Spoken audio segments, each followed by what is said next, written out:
Second promo చూసారు కదా, తనుజని చూసి పాపం అనిపించింది కదా. నాకైతే చాలా జాలేసింది తనుజని చూసి.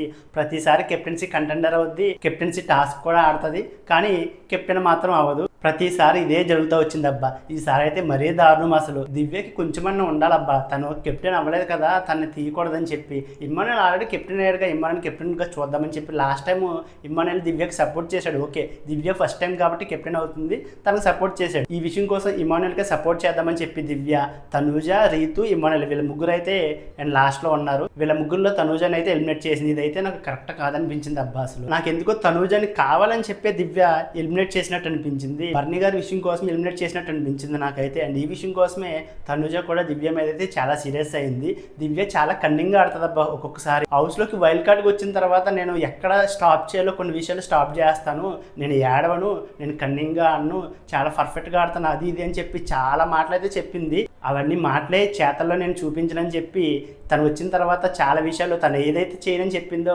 అవే చేసుకుంటూ వచ్చింది. అండ్ ఎలిమినేట్ అయిపోయిన తర్వాత తనుజ అయితే చాలా ఎమోషనల్ అవుతూ బెడ్రూమ్లోకి వెళ్ళిపోయి అయితే ఏడ్చింది. అండ్ నాకైతే తనుజని చూసి ఈ ప్రోమోలో చాలా పాపం అనిపించింది. దివ్యకి తనుజకి అయితే చాలా పెద్ద గొడవ జరగబోతుంది.